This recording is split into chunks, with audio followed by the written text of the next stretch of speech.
Om Shanti. Good morning.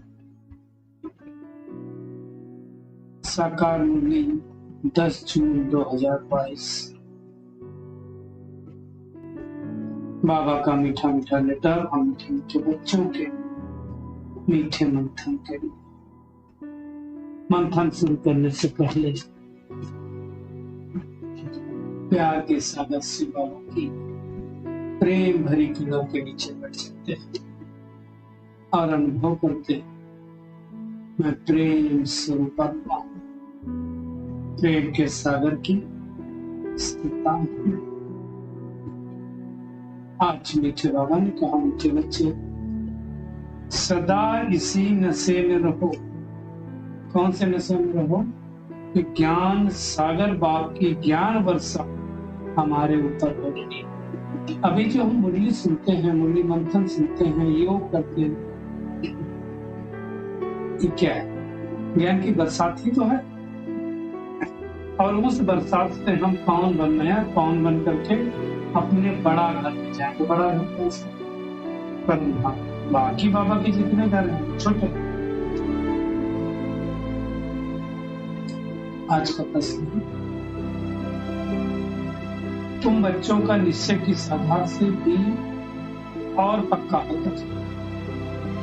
बाबा कहते जितना जितना दुनिया में हंगामे पड़े, आज नहीं कल तो हंगामे तो बढ़ने। बाबा कहते तुम्हारे दैवी झाड़ की वृद्धि होती है। क्यों? जैसे जैसे हंगामे पड़ेंगे, लोगों को लगेगा परिवर्तन हो रहा है, विनाश हो रहा है, तो हम इधर जाएं तो बढ़ेंगे जाओ। इतनी पुरानी दुनिया से दिल हटती जाएगी। और बाबा कहते तुम्हारा निश्चय पक्का होता। विहंग मार्ग की सर्विस होती जाए, तो बहुत सारी विहंग मार्ग की सर्विस हो चुकी है।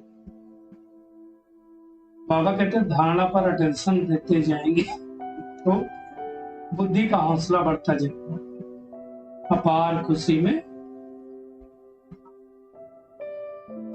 रहेंगे। ये छोटी खुशी नहीं होगी, धीरे धीरे तुम्हारी वो खुशी बाबा कहते बढ़ती जाएगी। चेक कर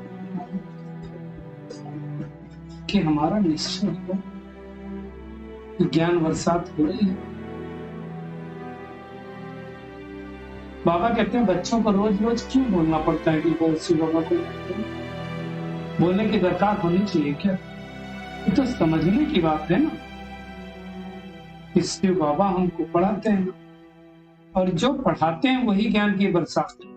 बाकी उस स्थूल बरसात की बात थोड़ी है। इसलिए बाबा कहते हैं तुम बच्चों की बुद्धि में कि हमारे ऊपर ज्ञान की वर्षा हो रही है। जब कब होती? बाबा के सम्मुख होते तो अच्छे से होती। इसलिए बाबा घड़ी घड़ी क्या करता है? सम्मुख होने का नशा चलाते हैं, और माया क्या करती है? नशे को उतारती है। अब किसका पूरा उतार देती है, किसका कम उतारती है? उतारती जरूर है। जिसका पूरा उतर जाता है वो तो फिर आकर्षित भी दे देते हैं। बच्चे जानते हैं हम आए हैं सागर के पास रिसर्च में, अर्थात क्यों? मुरली की पॉइंट धारण का डायरेक्शन ले तो हमें सोचना है। देखिए पॉइंट हम सबको बता देते हैं, बाबा ने कल ये बताया, आज ये बताया, आज ये बताया, ये बताया। अरे धारण कितना हुआ? क्योंकि धारणा नहीं होगी तो फिर तोता बन जाएंगे, तोते एक माफी रटते रहेंगे। नहीं, हमारे अंदर वो धारणा होनी चाहिए। और ये ज्ञान बरसात पूरे कल्प में एक ही बार होती है। इस पुरुषोत्तम से आता ही है बाप पतितों को पावन बनने के लिए। महिमा भी गाते हैं, हे पतित पावन। इसका मतलब क्या? पतित पावन इसको क्यों बोलते? पतितों को पावन बनाता है, इसलिए पतित पावन। पावन को पावन नहीं बनाता। और कैसे बनाता है? योग से, ज्ञान से, तपा करके। तो बाबा कहते हैं इस सतयुग में कोई ऐसा पुकारेगा क्या कि पतित पावन? नहीं। वहां तो ज्ञान सागर से ज्ञान वर्षा पा करके पवन ऑलरेडी हम बने हुए होंगे। अब फिर बोला जाता है ज्ञान के साथ बैराग। किस चीज का बैराग? पुरानी देह का, पुरानी दुनिया ही से बचेगा। बाकी कोई पुरानी दुनिया छोड़ के चले नहीं जाना।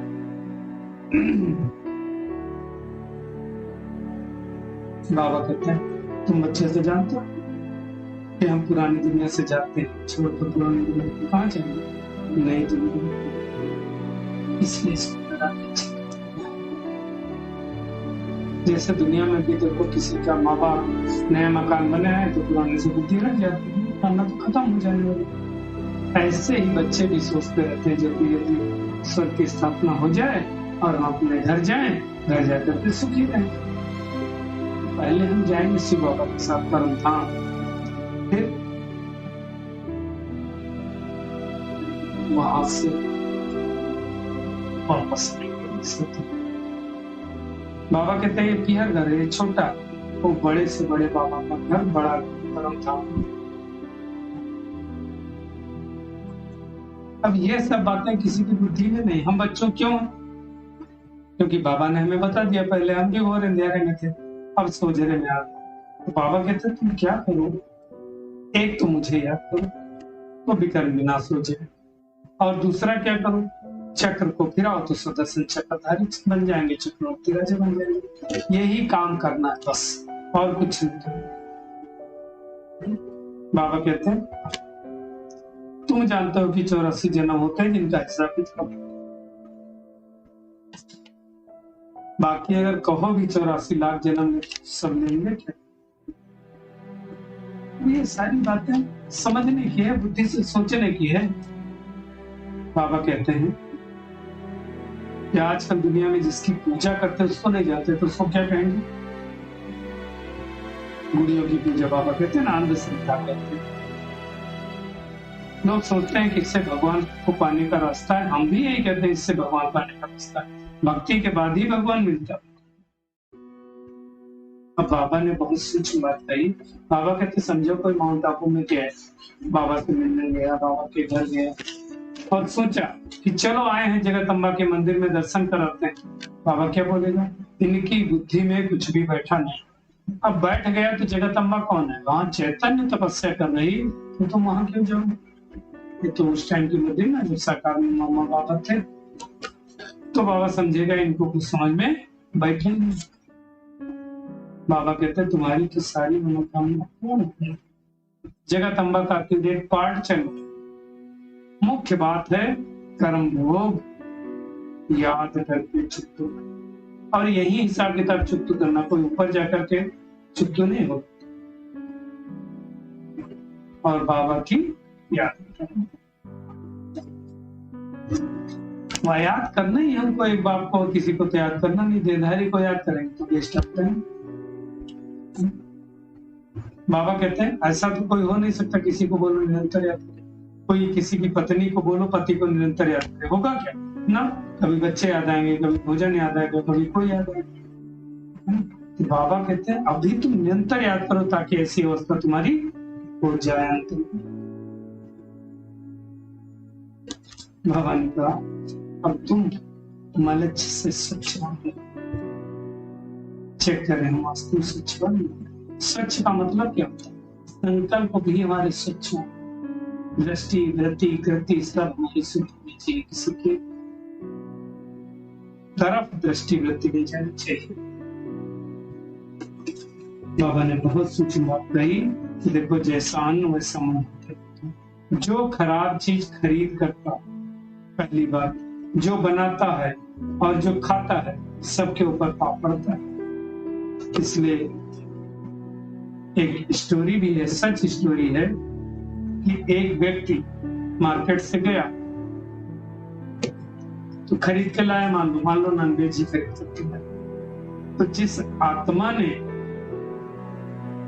नॉनवेज जिस पशु पक्षी चिड़िया को काटा वो, और जिसने उसको दिया वो, और जो खरीद करके लाया वो, जिसने पकाया वो और जिसने खाया वो, सबको कर्म भोग चुप करना। तो बाबा कहते हैं ये बातें सब अच्छी नहीं, तुमको समझ नहीं कि ऐसा कोई कर्म नहीं करना है कि हमारे ऊपर पाप पड़ जाए। तुमको बाबा कहते हैं श्रीमत से अपना राजभाग है, कितनी खुशी हुई थी। गायन सत्येंद्र से पूछना हो तो गोपी बल्लभ के बच्चे से पूछो कौन है, कोई बाहर के नहीं, हम ही तो है। ये सब बातें बाबा किसी नहीं सकते। दुनिया में भी कहते हैं कि विनाश हो सकता है, और ब्रह्मा कुमारी तो कहती है विनाश होगा। तो बाबा कहते हैं तुम कह सकते हो कि इस रुद्र ज्ञान से विनाश होना क्योंकि अब दुनिया में सर्वव्यापी की बात अगर करते हैं जो वो साथ साथ भक्ति करते हैं तो दोनों नहीं हो सकती। क्यों? अगर भगवान सर्वव्यापी है तो फिर मंदिर में जाने की भक्ति करने की जरूरत नहीं है, तो सब जगह ये समझने की। बाबा कहते हैं कि दिलवाड़ा मंदिर तुम्हारा याद कर, हमारे यहाँ आधार कुमारी ये सब कोई बातें दुनिया में किसी रोज रोज बाबा नहीं मान सकते। जब कोई वेदों शास्त्रों में नहीं तो बाबा कहते हैं मुख्य बात देह सहित देह के सभी समय भूल जाओ, एक मुझे याद करो, मैं सब आत्माओं का बाप हूँ, तुमको वापिस ले जाऊंगा। इसलिए मुझे काल मूर्त कालों का काल कहा जाता है, लेने के लिए आया है। तो बाबा कहते तुमको खुशी होनी चाहिए, भगवान हमें लेने के लिए। बाबा कहते तुम जानते हो हम घर जाएंगे, बाद में तो रिहर्सल हो जाए, बड़ी रिहर्सल हो जाए, तो हमें जितना हो सके उतना उत्साह करना है। बाबा कहते तुम सिद्ध करके सबको बता सकते हो कि राजस्थान नाम क्यों था? लक्ष्मी नारायण का राज्य था, फिर राजस्थान मतलब राजाओं का स्थान, सिंपल। तो उस राजस्थान बनाना है। बाबा कहते हैं ऐसा राजयोग सीख रहे हो, तुम दुनिया को भी समझा सकते हो, सीखो, फिर आधा कल्प लेकर भी रोना नहीं पड़ेगा। जिनको कील लगेगा वो समझने के लिए आएंगे, सब छोड़ेंगे। तो आज क्या होना करना, एक तो इसी नशे में रहना कि हमारे ऊपर ज्ञान की बरसात हो रही है। भोग से छूटने के लिए तब किया, कोई भी देदारी को यात्री के टाइम वेस्ट नहीं करना, जैसा अन्न वैसा मन कहा जाता है। इसलिए हमें बहुत शुद्ध सात्विक भोजन ग्रहण करना है, बुद्धि को हमें बाबा का खूबसूरत बयान रूहानी सिंपैथी द्वारा सर्व को संतुष्ट करने वाले सदा संपत्तिवान है। बाबा कहते हैं आज के विश्व में संपत्तिवान तो बहुत है,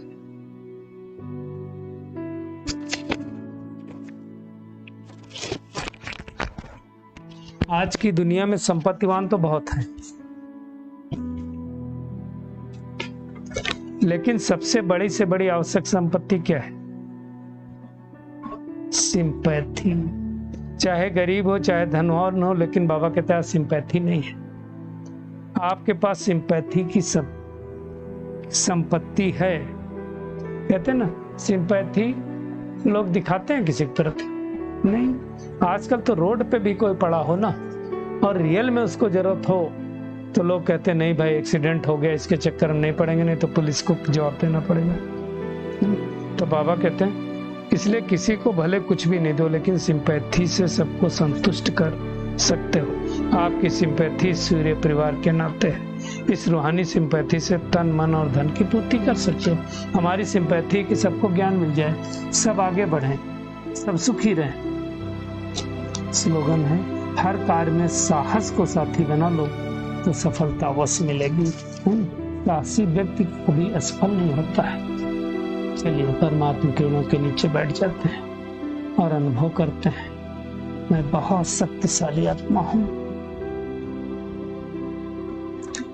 देह के संबंधों को छोड़कर एक परमात्मा की याद के द्वारा अपने विकर्मों को नष्ट करने वाली कोटों में कोई आत्मा हो, शुद्ध अन्न ग्रहण करके अपनी बुद्धि को स्वच्छ बनाने वाली आत्मा हो, हर आत्मा के प्रति रूहानी सिंपैथी रख करके उनको ईश्वरीय ज्ञान देने वाली कोटों में कोई आत्मा हो। शुक्रिया मीठे प्यारे बाप दादा, शुक्रिया आप सभी का इस मीठे मंथन के लिए। ओम शांति।